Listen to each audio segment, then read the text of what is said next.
What is going on, y'all? What's happening? It's your boy, one physical therapist assistant. It is starting to get a little nippy. The fall, oh, I love fall. I like fall. Y'all like fall? I like fall. Trees start looking all pretty. Leaves start looking all pretty. It does get a little gloomy though. It starts getting darker early. But I do like fall. I rocks with fall. Now, I don't know. I think some people like fall, but it's not usually people's favorites. I like fall. Oh man, as y'all can see, y'all see me wearing the mask on. I don't know if y'all know this, but COVID is still a thing. Some of these, it's that time of the year, y'all. It is sixth season. That's what I call it, sixth season. So we're starting to get some stuff in these facilities, little outbreaks here and there. You know, I got my flu shot. I didn't get no COVID shot. I don't know if I should talk about this. I know this is a sensitive topic. I remember maybe last year, I still had a mask on while I did my intro walking to the car. Oh my God. Some lady in the comments, why are you wearing one of those things? Why are you wearing all those things? The government controlling you and yada, yada, yada. I'm like, man, there's an outbreak in the facility. A lot of people are sick. But anyway, yeah, a little outbreak right now. But to be honest with you, nowadays, COVID's kind of like a cold, you know. I don't even think it's as bad as the flu. It's kind of like a cold, but they still don't know. I'm not going to say they don't know how to handle it. They still make up stuff as they go along. Each facility has a different approach to what they do when it comes to COVID. It's usually the same, but little minor differences. So we still dealing with it, y'all. We are still dealing with it. So, hope y'all doing all right. I had a former police officer today, y'all. Shout out to the former police officers. Had one from my hometown of Baltimore City. He said he fell through a roof. He said he was chasing a suspect across the rooftops, like you see in the movies, jumping across the rooftops, and he fell through a roof into a church or something. Something happened. But yeah, 10 years as a cop, and that ended his career. He fell through the roof. I was like, man, that's a tough story. But he was cool. He's a humble guy, very, very humble, nice guy. As soon as I met him, he's like, hey, I met him while he was like eating. He was finishing up his lunch, and he was like, oh yeah, whatever you need, man. Let me just finish up. I'm a nice guy. I'll do whatever you want me to do. I'm like, man. When he told me he's a cop, I was like, man, I don't usually expect this from former cops. Former cops are usually a little rough around the edges. But he was really, really cool. Oh man, hey, today is not much lesson. I'm gonna take y'all into the world again. Every now and then I like to take y'all into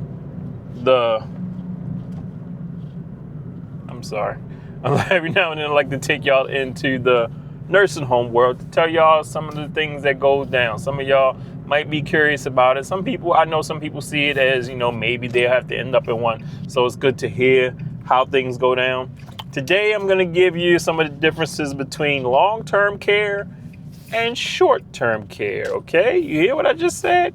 Long-term and short-term in a nursing home. Now, when you hear the term long-term, that basically means you live there, okay?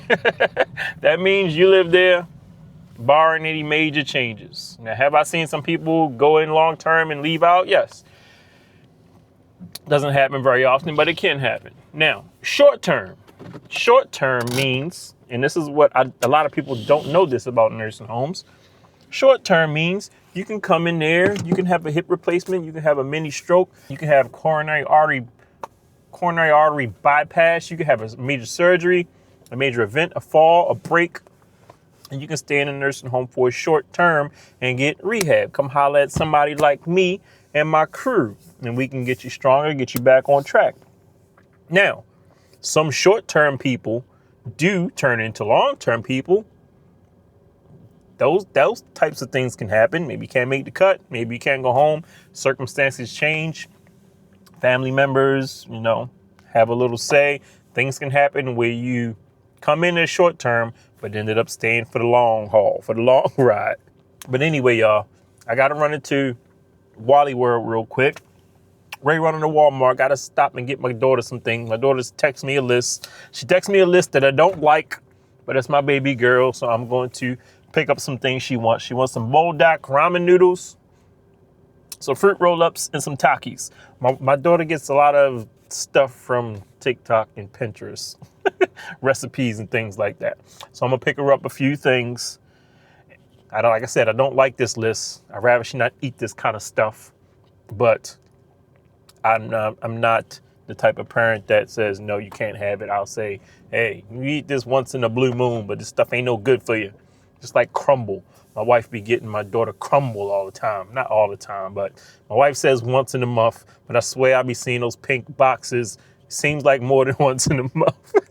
Once a month. But I'm not a big fan of crumble, especially when I found out how much those big old cookies cost. But anyway, y'all, I'll be right back. I'm going to tell y'all some of the differences between short-term and long-term in a nursing home. All right, y'all. I am done with Walmart for now. So, I'm going to give y'all a heads up again. Give y'all a heads up. This is just a snapshot. This is just a take you into the world. This is just a, in case you were curious, type of video about how it goes down. All right? And I'm giving you this this little story because this funny thing happened to me when I came into the building today, all right? Came into the building. I haven't been in this building in a long time, and I remember a particular patient who was there. And this particular patient had a lot of complaints, a lot of issues, a lot of problems, all right? Short term, came in for short term, meaning your prospects of going home, that's your goal. You go home, short term, right? Now, lo and behold, let's just say the patient didn't do good enough to make it home, all right? Too many extenuating circumstances, the recovery wasn't as, didn't go as swiftly as planned. A lot of things going on, all right? Didn't make it home, okay? So, you get transferred to long-term care. Now, what I did when I went in is, I remembered the patient. I remembered that they were working hard. They were working hard, and we were working hard with them, and it was not easy. Let's just say that. And without going into detail, this recovery was not easy, okay? There was a lot of effort on the part of the aides, the nurses, the therapists, basically breaking our back to help one person. Stay with me on this. One person who was slated to, who wanted to go home. And we wanted to help them get there, help them reach their goals, right? Now, I come in today after, I think maybe a month from being there. So I asked the aides when I see him, hey, how is my buddy so-and-so? Is she still here? Did she go home? One of the aides just rolled her eyes and she just sucked her teeth like, oh my God, let me tell you. She just wanted to let me know. She wanted to catch me up to speed. Oh, what happened with this particular person? Because I'm genuinely interested. She said, yeah, she's right over the other wing, the long-term wing, okay? The long-term wing. Now, let's also say this patient, while she was there, let's just say she had some complaints, all right? Had some complaints about the facility, about the care, which is normal in a nursing home. Again, it's a nursing home. Nobody wants to be there. So any little thing that goes wrong, you hit your call bell and have to wait for a long time. These are things that are going to add up as negative experiences.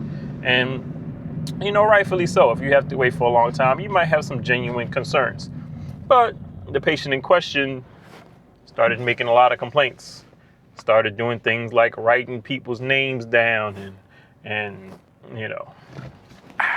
from what I hear, this is from what I heard, writing people's names down, reporting people, if somebody's not doing their job and working in healthcare, okay, I understand.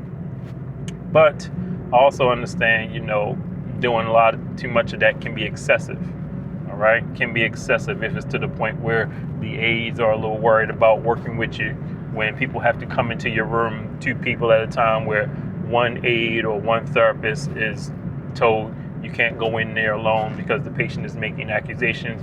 Like, and it's become a thing, right? So now that the patient is on long-term care, the aide told me, well, guess what? She's on long-term now. And you know what that means. She said all those complaints and all those problems she had, she's like, ain't nobody gonna pay them no mind. Now that's where I want to stop and talk about long-term care versus short-term care. Now, the statement that aide made, it's not a good statement. You shouldn't say nothing like that. It's not like if you have a valid complaint, it shouldn't go, or a valid concern or issue or something, that it shouldn't go unanswered. But there is a difference between long-term and short-term. When a person comes into long-term care, they expect to go home. Their goals are to go home, okay? They get a certain level of, I'm not going to say attention, I'm going to say it's a certain understanding amongst the staff there, including the therapist, that your goal is to get out of here. So we're all going to work towards that. The mindset of the staff changes when you're long-term. It just changes. The mindset of the staff when you're long-term is, this is where you are.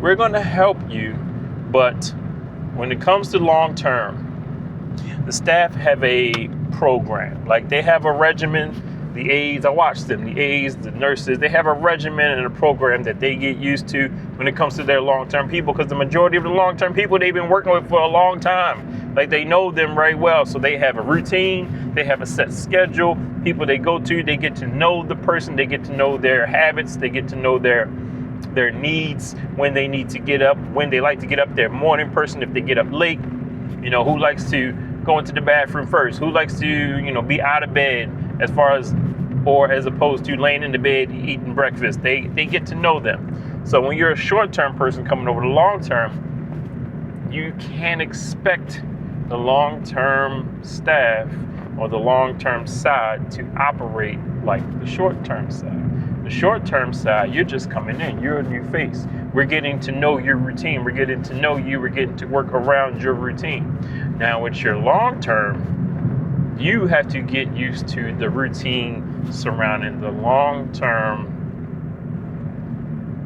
the long-term side, the long-term area. You know what I'm saying? So the differences are, when it comes to long-term care, this is more of a routine, it's more of a program. And a lot of times with long-term care, you'll get people who are older, 80s, 90s, some maybe dealing with some confusion, maybe some Alzheimer's. The aides tend to have a routine when it comes to them, right? And it also helps when it comes to like your attitude. It also helps when it comes to your personality. You have a long-term care unit. The sweet, the nice, the humble older people, the aides, nurses, therapists love them people. They look at them as their babies. That's my baby. That's my girl. Like that's how people talk when it comes to, oh, that's my girl. Don't you make sure you work my girl hard when you go to therapy. Make sure you take care of her. That's my baby. Oh, let me comb her hair real quick. Oh, I forgot her I forgot her hair tie. Like, there's been times where I've had a patient and I'm taking them out of their room. The aide was nowhere to be found, and I'm taking them out of their room. They're dressed and washed and clean and all of that, but I'll be taking them out of their room, get ready to take them to therapy. Out here, aide, don't you take my girl. Don't you take her. She need her bow in her hair, or she need her something, her makeup on. Or like, they get to know them really, really well, to the point where, it's like they're their children. They look out for them when they're nice and cute. The ones who have the attitudes, the ones who are a little more on the, entitled side, obnoxious side, I'm not going to say they don't get care. I'm going to say the staff doesn't go the extra mile for them. Do you know what I'm saying? I'm trying to explain the differences between short-term care and long-term care. Short-term, the staff is getting to know you. The therapists are getting to know you. We're focusing on your goals. Okay? If you have complaints, if you have complaints or concerns, yes, you voice those concerns. Of course, it's no problem. Long term, Like I said, it's more of a program. It's more of a set thing that the staff has, and you have to try to get used to that. And if you're the type of person who's a big complainer, if you're the type of person with a bad attitude or your personality, or you're a little low on the mean side, it's more than likely that the staff is going to be a little bit hesitant dealing with you. You know what I'm saying? You feel me? Do you feel what I'm saying? Am I explaining to y'all the differences between long-term and short-term? I'm just telling this story because, like I said, the aide came to me and she was joking when she said it. She's like, oh, your girl, she's on long-term now. And she think all those complaints that she had over here are going to fly. She's like, they ain't going to fly over there. She's like, they ain't going to fly over there. Basically saying that, they don't play that stuff on long-term. We tried our best to help you, and you wanted to complain about us. And now that it's been established that you're staying long-term, you're going to have to get used to complaining a lot more. And you're also going to have to get used to those complaints not being answered like they were. I hope this doesn't paint a bad picture. I'm just trying to keep it real with y'all on how things go down in the nursing home setting, typically. Like I said, the little sweet ones, the cute ones that are on long term, oh, they are adorable. And the aides and the staff, and therapists, and the nurses, they love them. They love them. They get treated real good. There's always jokes, and we know about your whole family. We know about you. We're close with your visitors. You become like a family. When you're long term, you like a family. Okay? By extension, a lot of the staff become daughters and granddaughters, grandchildren, grandsons. You know what I'm saying? So we get to know you really good when you're nice. You're nice. But when you're not, you might get avoided. You might get avoided more so. Oh man. So the lesson here, be humble. That's the lesson here. Because you might go in short term and you might end up being long term. So it's best to, assimilate if you do. And this lesson, this can be applied to a lot of different stuff, a lot of different things. This can be applied to if you move to a new country. This can be applied if you move to a new community, move to a new state. Assimilate. You don't want to look to complain about every little thing. You might want to try to assimilate. There you go. That's the lesson there. Assimilation. And being humble. All right, y'all. Anyway, it's your boy, One Physical Therapist Assistant. I appreciate y'all for coming through. As always, there's always a lesson in the nursing home. There's always a good story to be told. And I'm trying to tell them one day at a time, one patient at a time. Oh, man. But anyway, y'all, I appreciate y'all for coming through. Make sure you respect your elders. Please help people whenever you get a chance. We need help. I just came from Walmart. I had like 2 bags. It was like $67. I swear, man. The gig is up on America. I think the gig is up, okay? I think people have figured it out. So I think America is trying to get them. I think America is on this last hurrah. We try to get as much as we can because we know it's getting close. $67 for 2 bags of crap. 2 bags of chemically filled crap. It's time to look for other options, y'all. Anyway, y'all be safe. Enjoy y'all day.